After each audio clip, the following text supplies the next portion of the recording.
Donc voilà un petit peu, on vient de finir la visite et la découverte pour Benoît de ce magnifique temple. C'est bien sûr une tombe, hein, c'est pas une temple, un temple c'est une tombe. Magnifique temple, magnifique visite. Là on descend justement à pied et j'appelle ça la muraille de Chine. Alors on ressemble un peu à ça.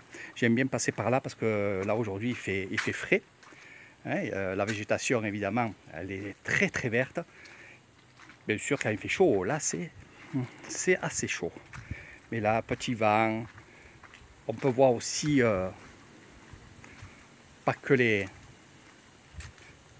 briques, mais je vais vous montrer ça quand je vais être au niveau où on peut voir la végétation mais surtout les montagnes. Déjà, comment ça s'est passé cette visite? Ah, c'est beau, vraiment. Le parc. Belle excursion, vraiment. Vraiment. Faut un peu d'effort pour aller en haut quand même. Ouais. Faut faire un peu de sport. Ça vaut le coup.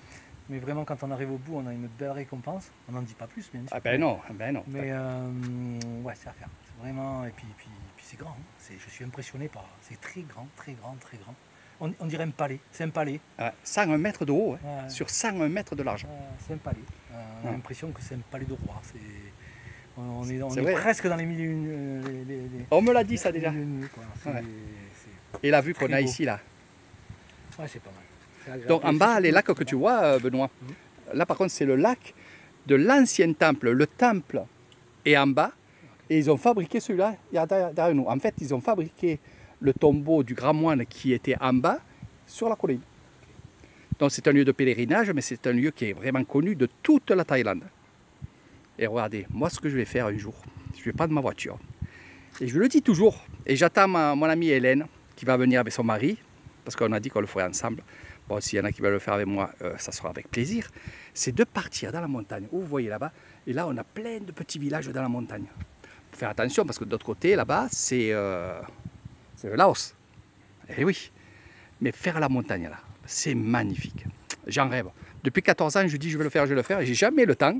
Puis j'ai jamais trouvé quelqu'un qui me dise Eric, on va faire ça. Donc si vous êtes intéressé de faire allez, à l'aventure, comme je dis toujours, eh bien, on fait à l'aventure. Allez, on descend, on se retrouve dans un autre lieu qui fera partie aussi de votre séjour et de cette visite. Le lieu s'appelle Nam Soda.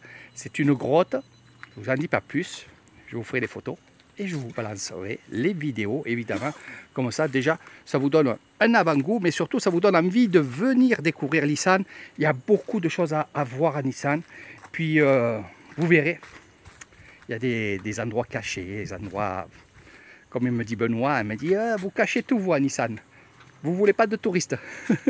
Il y a trop de belles choses, mais vous ne les montrez pas. Ah ben, moi, je vais être là pour vous amener dans ces endroits-là. Sur ce, je vous fais de gros bisous et on descend tranquillement. Au bout de ce terrain-là, donc il y aura des boutiques où vous pourrez acheter plein de choses, que ce soit à manger ou alors des souvenirs. Et ça, c'est super parce que finalement, vous pourrez prendre des souvenirs pour votre famille. Sur ce, à très bientôt les amis.